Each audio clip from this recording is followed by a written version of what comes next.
Thank you very much. Thank you to 1455 Literary Arts for hosting this amazing conference, festival, and for inviting me to speak. My name is Cliff Garstang, and I am a resident of the Shenandoah Valley of Virginia, and I'm a former international lawyer, and I've been writing fiction for about 20 years. And I'll actually be talking more about my international experience and my writing experience a little bit later in my presentation. But first, I'm going to talk a little bit about other books that are covered by the subject that we're talking about, which is called Seeing the World Through Fiction. And I have a PowerPoint that I'm going to share with you here, if this works. There we go. From the beginning.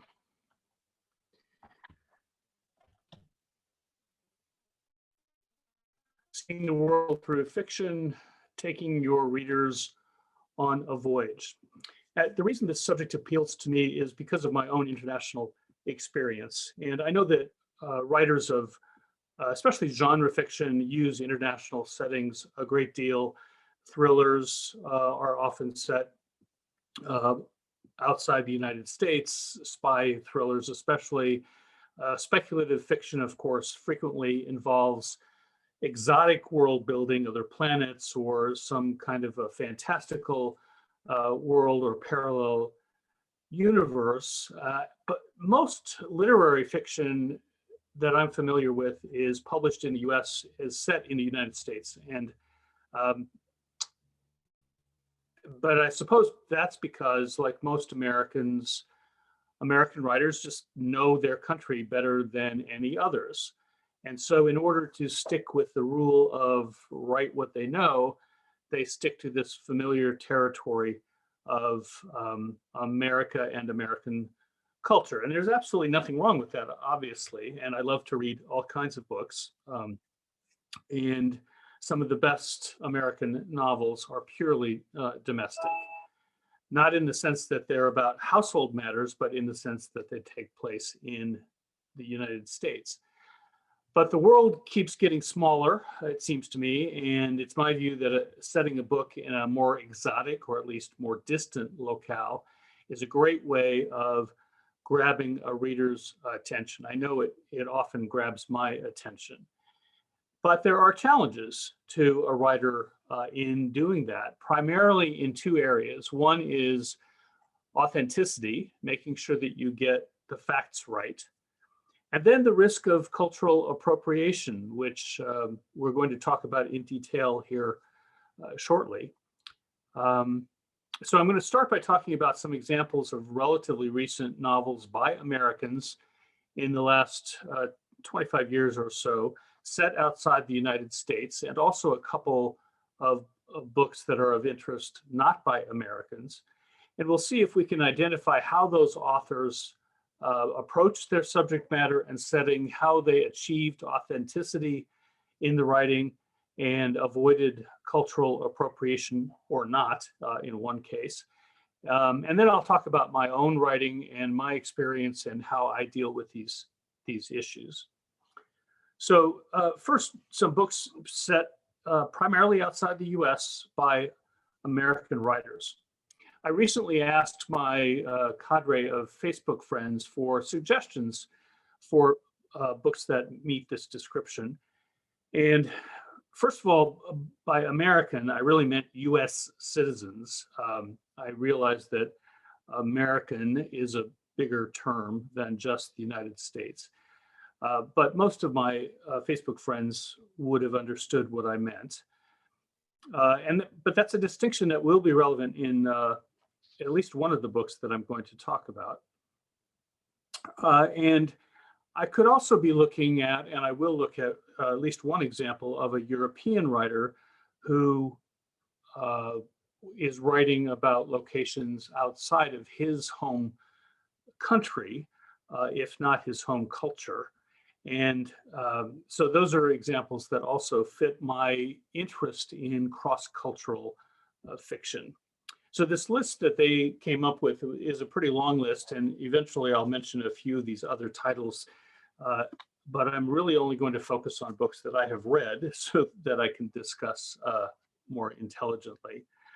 And you probably have some ideas of books that also fit this bill, and you might be thinking whether they achieve the authenticity we would like to see and if they avoid dangerous cultural appropriation. So the first book that I want to talk about is Florence in Ecstasy by Jesse Chaffee. This came out a couple years ago, and I became familiar with it because I moderated a panel at the Virginia Festival of the Book on which Jesse sat. And so this was one of the three books we discussed on that panel, and I loved it.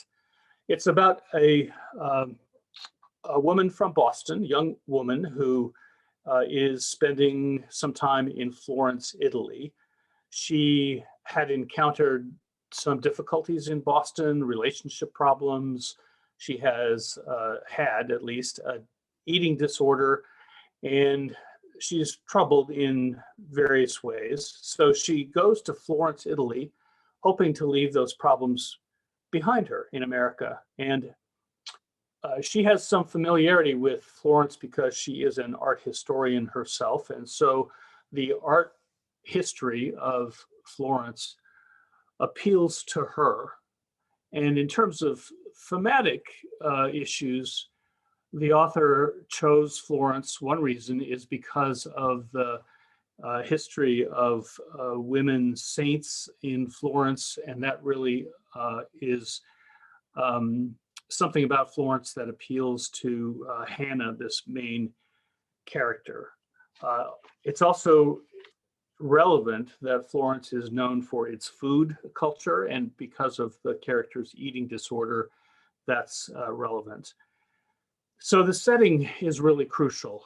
It's hard to imagine this story taking place anywhere else. So because of the connections to the female saints, art history, the protagonist's eating difficulties.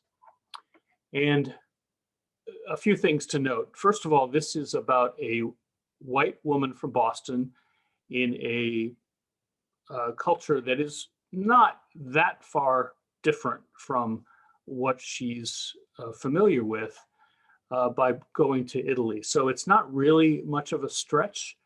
Of course, there are differences between Boston and Florence, but it's still a person of European descent in a European country. So that's important to keep in mind.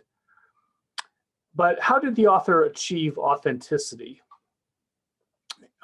Well, she has a number of connections to Florence. She spent a semester at least abroad in college in Florence, and she also received a Fulbright grant to complete this novel.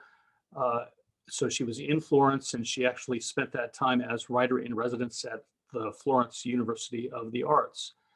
So she's very familiar with Florence. She knows her art history. And so the authenticity comes pretty naturally. She's able to describe the streets and the food and the music and the wine all with complete authority. So the sensory details, which as writers we are trained to use in order to draw the reader into the fiction, are easy for her. She spent time there, she knows the city, so it makes for compelling fiction. Personally, I've never been to Florence, but I never felt anything other than that the author knew what she was talking about, and I was completely drawn in by this story. On a side note, I have read that Jesse Chaffee also learned to row, to scull in Florence, and the main character in this book also does that as an activity in Florence. So she also brings credibility to the hobbies of her main character. And as I said, cultural boundary between Boston and Italy is not as stark as it might be. So the question of cultural appropriation uh, doesn't really come up. The next book that I want to talk about is a little bit different. Disappearing Earth by Julia Phillips was a National Book Award finalist a couple of years ago. Made a big splash. I enjoyed this one very much too, in large part because it is set in an area that I am not at all familiar with, Kamchatka. And for those of you who are geography challenged, Kamchatka is the big peninsula that dangles down from the east coast of Russia toward Japan. And although I personally have spent a lot of time in East Asia, I have never been to Kamchatka. So what's different about this book is that there are no Americans in it. This is a book that features Russians living in Kamchatka and also, importantly, indigenous people living in that peninsula. So the tale is set in Northeast Russia, and it involves these two young sisters who are abducted.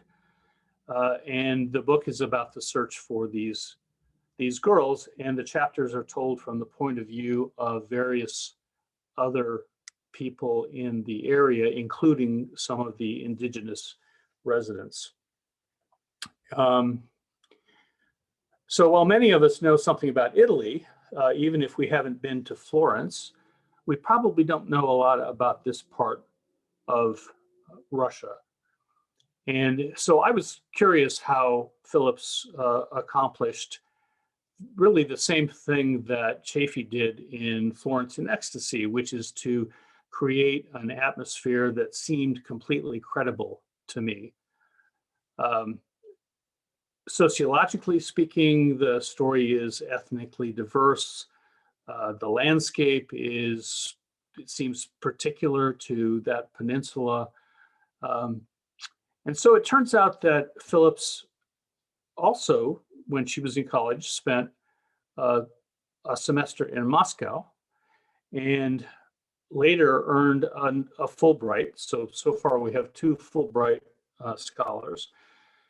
And in her Fulbright, she was studying how foreign investment and tourism have affected remote Kamchatka. Now, I don't know if Phillips has any ethnic connection to Russia or Kamchatka, but the fact that she has been able to study the sociology and the economy of the area provided her with a platform that created the authenticity that we crave in a work of fiction. So I think that the key here is the author's personal familiarity and the actual research, hardcore research that she did that prepared her to write this book. I think it's interesting to note that when this book came out, it was widely read, of course, as a finalist for the National Book Award. And I heard no complaints at all about possible cultural appropriation problems. And of course, I imagine that everyone knows this term by now, cultural appropriation, but it typically refers to someone writing about or from the perspective of people who are of a different culture or ethnicity. And in this case, that seems to be what she's doing, but no one complained, as far as I know. The question of cultural appropriation will come up in the next book that I'm talking about, but in this one, I wondered why no one seemed to be concerned. And there are a couple of possible explanations. One is that there's no one in the United States reading audience to complain. This is not exactly a population that is widely represented in the United States. But I think more positively put, I think the author just got it right. There was no complaint because of the authenticity of the work, the fact that she got her details right, the fact that she knew what she was talking about, and so cultural appropriation wasn't raised. That is not the case with the book American Dirt by Janine Cummins. This one, I suspect everyone is familiar with this case. This book is by an American writer.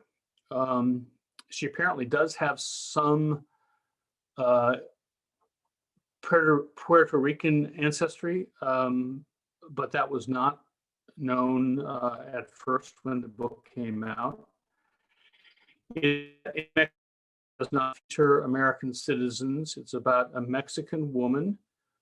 There are also some through migrants from Central America. And so the book is about this woman who is, along with her son, making a journey from southern or central Mexico to the United States. And the situation is that she was married to a journalist who had been writing sort of muckraking stories about the local drug cartel. Unbeknownst to him, the chief of the drug cartel was something of a friend of his wife, and that plays into the story. But at some point, the journalist is killed by the cartel's people, along with most of the rest of their family, and the wife and one son survive and are making this journey north. So the criticism came pretty quickly for this book, in large part because although the author says that she did a lot of research about the area and the situation and the people, there are lots of other writers, especially Latinx writers, who say that she got a lot of the details wrong and that she had no right to write this story. For me, reading this book with an open mind, the details of the story seem compelling. It's partially sanitized in the sense that the tourist town where these people live, which is, I guess, near Acapulco, isn't a typical Mexican town. There are foreign tourists present. And the family is pretty middle class, so journalist husband and a bookstore owner wife. So it maybe doesn't fit the stereotype that many US Americans have of Mexican migrants. The actual journey that the woman takes seems authentic to my eyes, who maybe not too familiar with the territory that they're going through. It probably doesn't have the specific details that might have made it more believable. And the author, she says she did engage in significant research. So most readers, I would say, would feel that she got it basically right. And I have talked to a lot of people who really liked this book. So why the uproar? It's apparently because the author took a story that really didn't belong to her. She is accused of telling someone else's story, and that she got the details wrong. That somehow her writing it as a white woman constituted brownface. Other critics focused more on the writing itself, which I agree is cumbersome in some places. But then there were others who praised it as being propulsive. And it had amazing blurbs from Stephen King and John Grisham and others. It is a very fast-paced read. My own personal concern with the book, or any book really with this structure, is that it's a chase, and there's only one outcome possible of a chase. Either the person who's running away succeeds or they don't.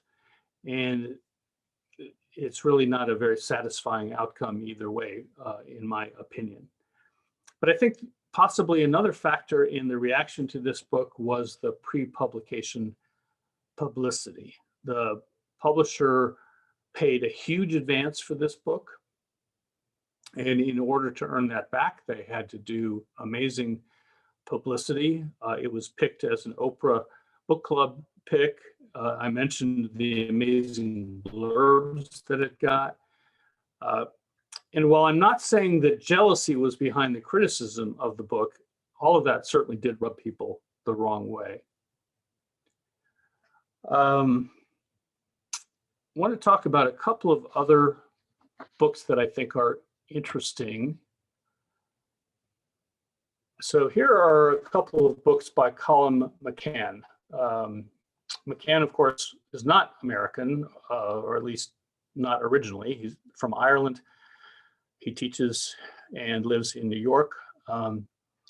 But these are a couple of books that I find fit what I'm interested in. The first one on the left there is Zoli.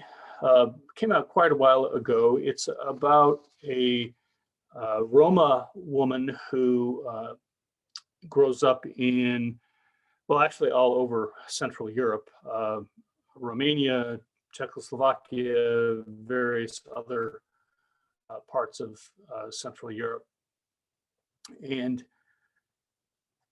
McCann bases this story on the life of an actual Romani poet. And so he's starting with a structure of a story that is factual. And he did, as he always does, an enormous amount of research for this book. And in understanding the Gypsies, or the Romani people, he relied on a nonfiction work called Bury Them Standing.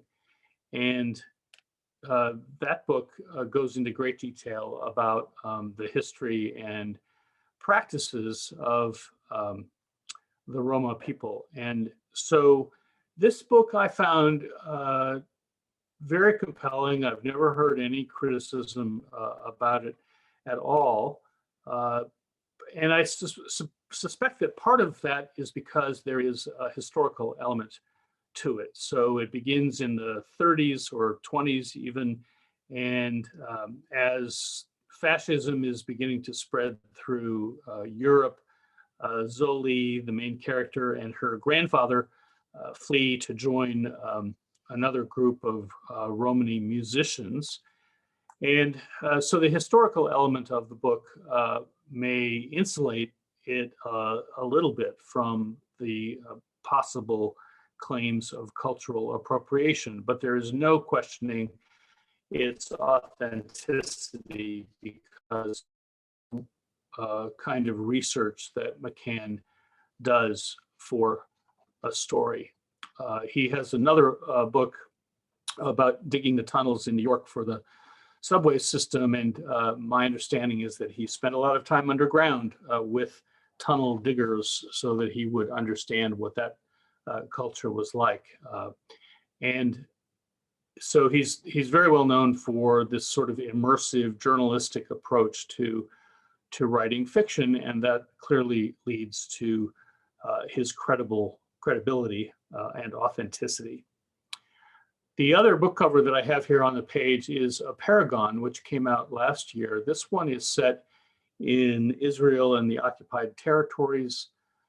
It is even more factually based than Zoli, which is really loose biography of a Romani poet.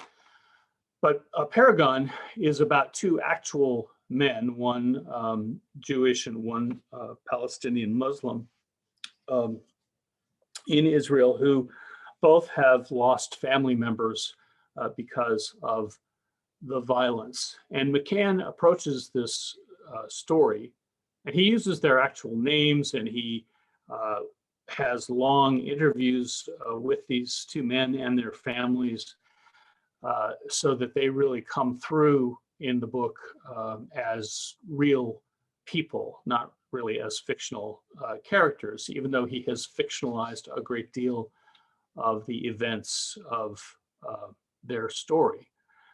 And McCann, of course, being originally from Ireland, is familiar with the sectarian violence in Ireland also.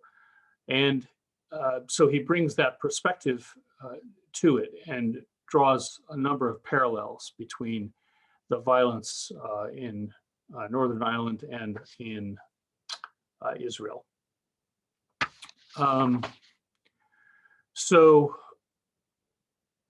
this is a tricky book because it is a novel, but it reads almost like history, and that gives it some insulation again from the criticism that other books might have, where there is cultural appropriation, because he's actually, I mean, the real people are the characters here. He's not inventing or taking anyone else's story. They essentially speak for themselves in this novel. And that leads me to one final example before I talk about my own work. This is Homeland Elegies by Ayad Akhtar, which came out last year. And Akhtar is American. He is the son of Pakistani immigrants. His parents were trained as doctors in Pakistan before they immigrated to the United States, and he was born here. So he feels at home in America. His parents, though, continue to feel somewhat as outsiders. So he brings a perspective to the subject of the crossing cultures that other writers might not.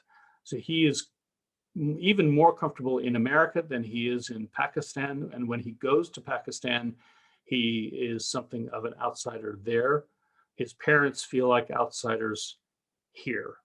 And the title is perfect because for him, who struggles with discrimination, not only because he's dark-skinned, but also because he's Muslim, he wants to understand why his homeland considers him as an outsider, and his parents both consider Pakistan to be their home, even though they have relatively comfortable lives here in America. This is very similar to a Paragon in some ways, because a lot of the details of this story are factual.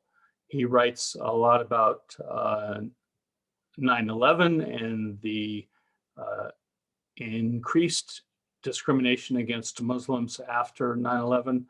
But he also is writing about his own experience as a playwright. He won a Pulitzer Prize for a play, and the acclaim that he achieved as a result of that is a big part of this story. And of course, the subject matter of that play is similar to the subject matter of this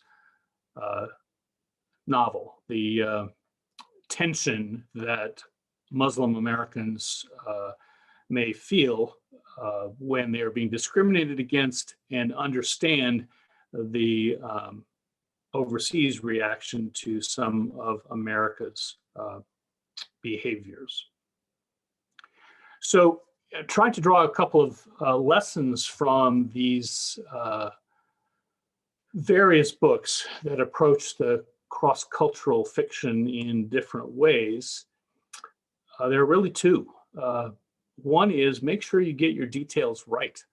You can really avoid criticism if you if you get the details right. And that means doing your research. Now, you may not be able to get a Fulbright grant to go do your research, but and you may not even have to travel if you're setting a book overseas. There is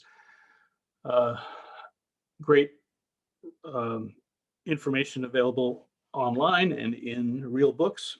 So, but just do your research and get the details right.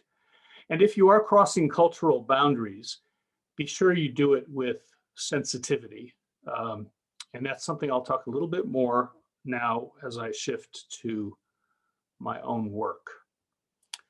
So I am from the Midwest in the United States. I was born in Indiana, raised in Indianapolis. Here's my iconic picture of the Indianapolis 500. Spent all my time in the Midwest. When I was about 11, we moved to Peoria, Illinois. Speaking of research, it's amazing what you can pull off of Google Earth. That's a picture of our house in Peoria, Illinois.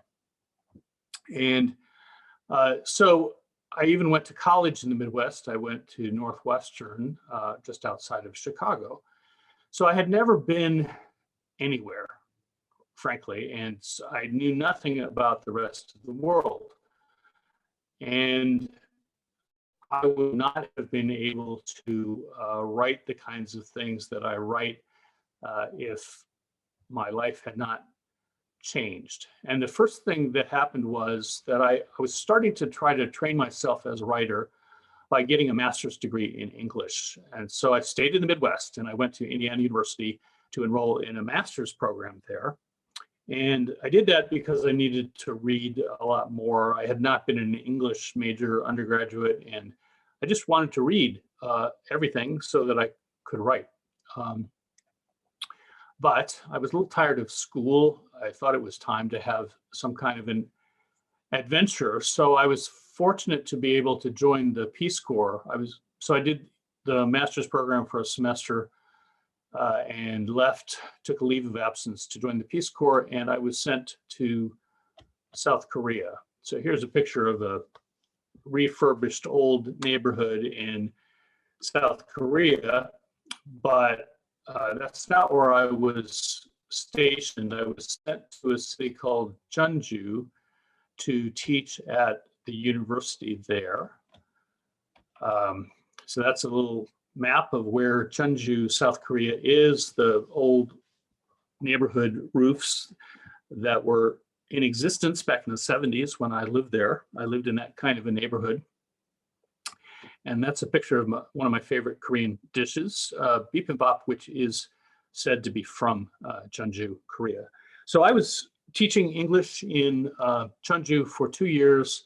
And after I finished my service in the Peace Corps, I visited a number of countries in the region and in Southeast Asia, spent several months running around Asia. And the reason I even talk about this is because this experience, those 2 years, really opened my eyes to the rest of the world and made me interested in just about everything. I read a lot of work by American writers and other nationalities set in Asia, and it just made me realize that the world was much bigger than my Midwestern roots. Learning the language, learning about the people, becoming accustomed to the food, loving the food, it all really was enlightening to me. But that all came to an end. I went back to grad school. I finished my master's, and then I decided, because I wanted to have a career that was international, that I would go on to law school so that I could practice international law, and I wanted to work overseas. So I took all the international law classes that were available from Indiana University, and I managed to get a job in Chicago at a very big law firm in that building.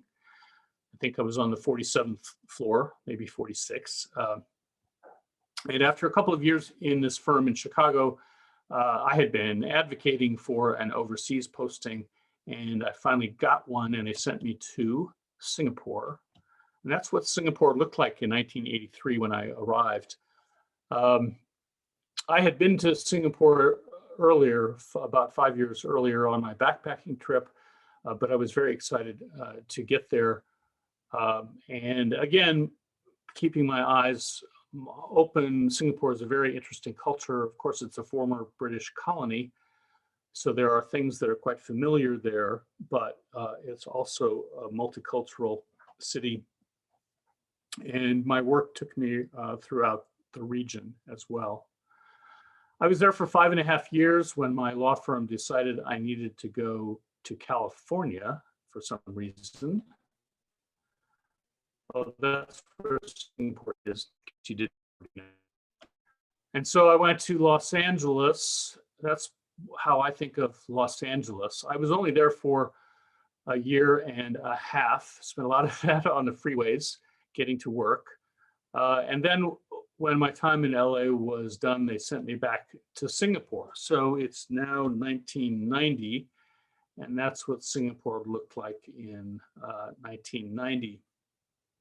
Again, I was traveling throughout the region and having a good old time learning about Asia. I was studying Chinese while I was there, and it was great. But my interests were broader than just practicing law at this point. And so it's time to uproot again. I managed to get myself to Harvard, to the Kennedy School of Government, where I studied international development, and put that into practice with my first job after that degree, which was in Almaty, Kazakhstan.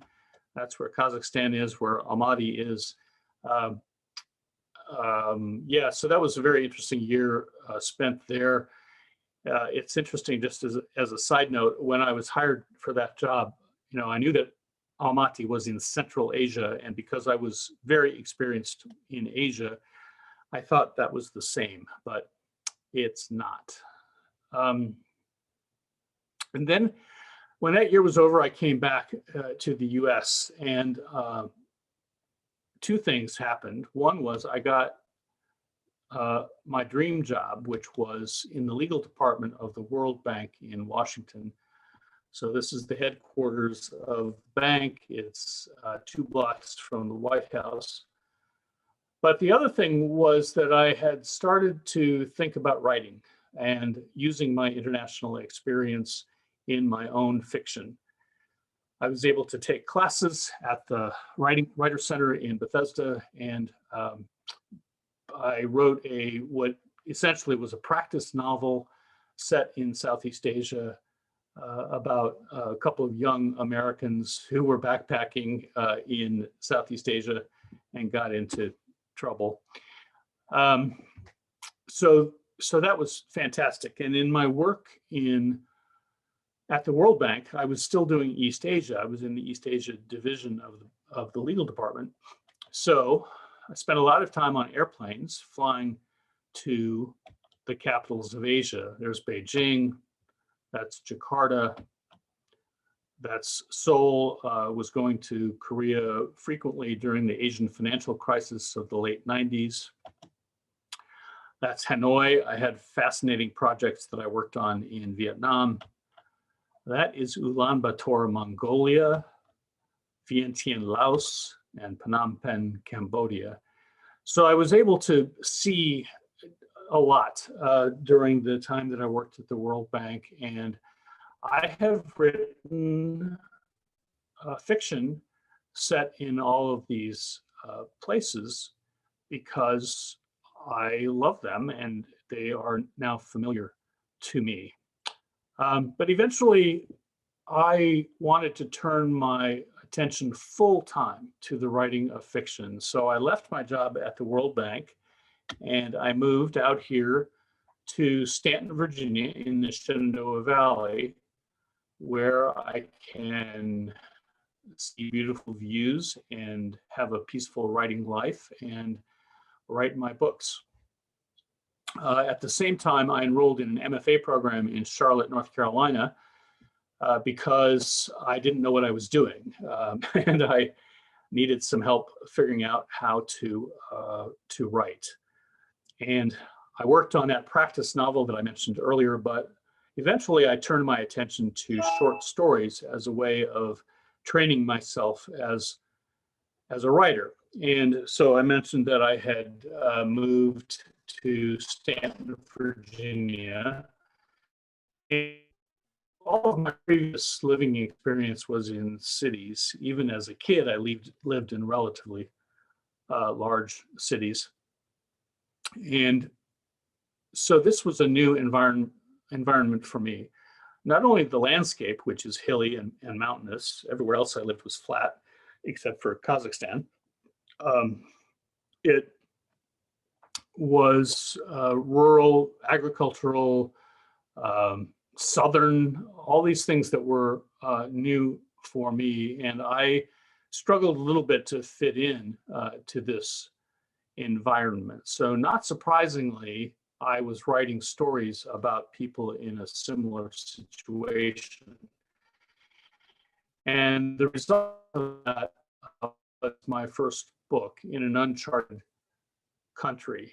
So much like traveling abroad for the first time, moving to an environment like this opened my eyes, and I saw things that I had never seen before, and I needed to write about them in various ways.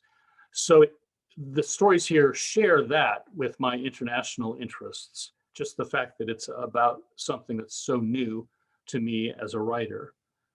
But there are also some international stories here, which may be a little bit surprising in a book set in rural Virginia.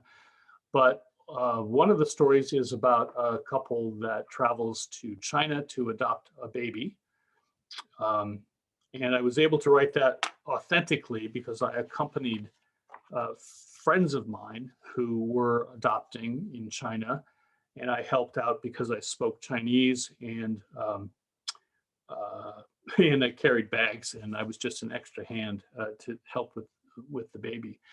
And another international story in the book actually began when I lived in Korea and was translating as a language learning task a fairy tale from Korean to English. And I adapted that translation into a short story set in Virginia. But when that was done, I started working on some stories that used my China experience even more. So What the Zhang Boys Know, which came out in 2012, is set in a condominium building in Washington, D.C. and near Chinatown. And I chose that location for a whole host of reasons, including the fact that the neighborhood, like DC itself, is quite diverse. And so the condominium building in that location is also quite diverse. And here, although the focus of the book is a Chinese immigrant family, the stories are told from the point of view of the various other residents of the building. And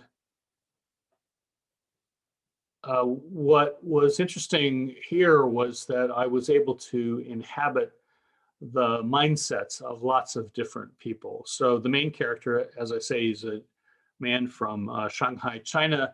He came to the United States as a graduate student, married an American woman, and they have a couple of kids, the Zhang boys. And at the start of the book, she's killed in a beltway accident, and so he has to raise these boys by himself. At one point, he goes back to Shanghai to bring his father back to help with the kids. Another character in the book spends time in both China and France.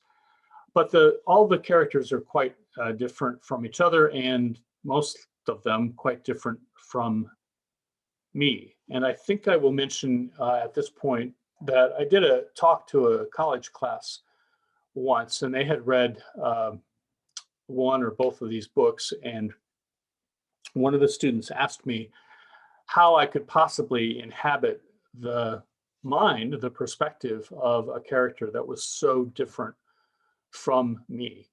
And I think this is a really interesting question and relevant to the issue of avoiding cultural appropriation or handling any sort of cross-cultural, cross-gender, cross-ethnicity writing. And that is, we share things, our humanity, with other people, no matter what culture we're from, no matter what gender we are, no matter what race we are, we all feel the same emotions.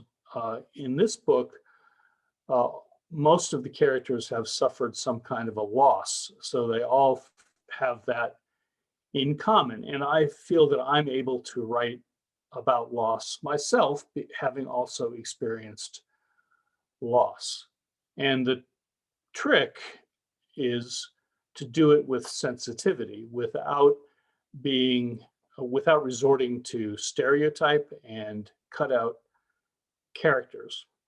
And now, switching back to my In an Uncharted Country book, the main character of that fairy tale story that I mentioned to you earlier, originally I wrote very badly. He was something of a very flat hillbilly type woodsman, and I wasn't satisfied with him. And a beta reader for me pointed out the fact that I had really crossed the line of making him look foolish. And I didn't want to do that. I didn't want him to be stupid, because he wasn't stupid.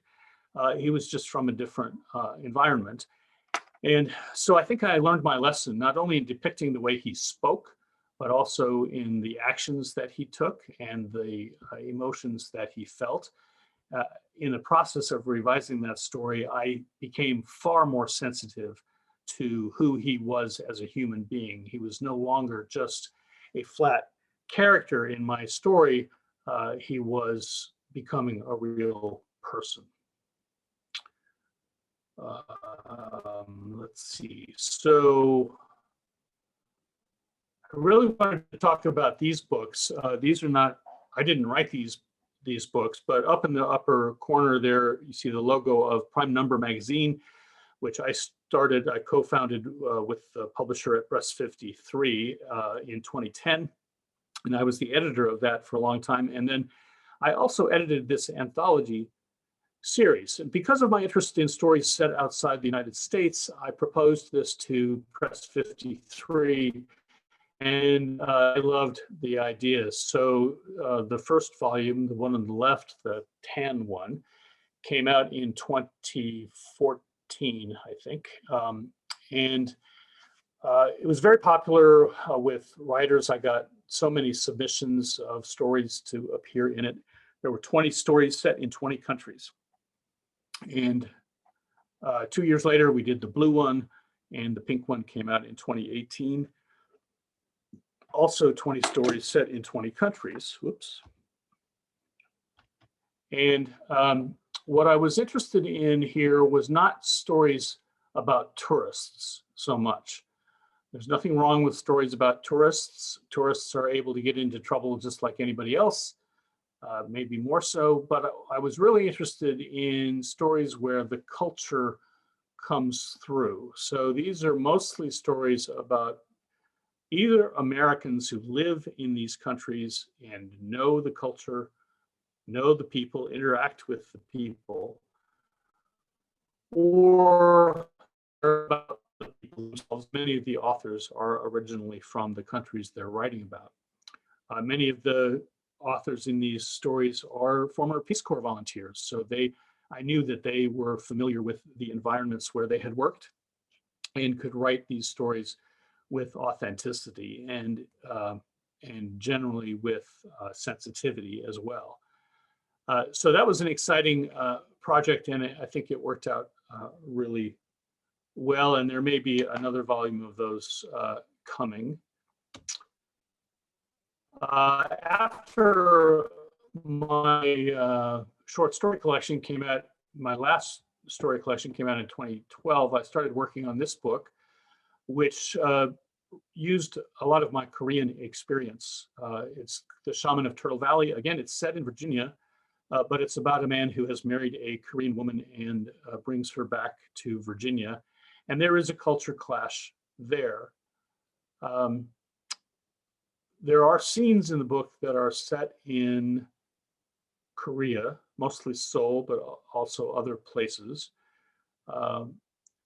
These are not stories that are autobiographical. I mean, the whole story is not autobiographical, but certainly I used my own experience living in Korea and visiting Korea many times since I lived there in order to get the details of the travel within Korea right. This book is told from the point of view of the Virginia, he was the GI. So I didn't really risk cultural appropriation with him, but I also added to the story, the narrative, the voices of his Korean wife, his mother, his cousin, and his former girlfriend, all of which were quite interesting to write, but the one that caused me the most concern, I guess is the right word, is the voice of the wife, a young Korean woman. And I felt comfortable writing in her voice because of the amount of time that I've spent in Korea. I also did a lot of research about her practices. She believes that she is a Korean shaman, and I had done a lot of reading about Korean shamanism and the fact that Korean shamans are almost always female. And so I felt comfortable with her voice, but I also just wanted to make sure that I got things right. So I was fortunate that a Korean American friend of mine was willing to read the manuscript and give me some suggestions. And fortunately, I think I had gotten most of it right, but she did make some suggestions that I adopted that I believe improved the work. And so perhaps I avoided making some mistakes that I would have if she had not helped. I then was able to publish this book of short stories, House of the Ancients and Other Stories. These stories are set all over the place. About half of them are set outside the United States, and they were a lot of fun to write. But I simply used my own travel experiences, travel and work experiences, to create settings that were authentic. So I have visited Mexico a number of times, and a few of the stories are set in Mexico, and I worked in all over Asia, so a number of the stories are set in places like Mongolia, Thailand, Indonesia, China, and so on. So I believe that I was able to provide that level of authenticity there. But for the most part, these are stories about Americans who are in those countries, not about locals. And this brings me to the book that just came out, Oliver's Travels. Came out in May of this year from Regal House Publishing. Although I have been working on it for many years, I'm glad to see it finally out. From the title, you can see that it's about traveling.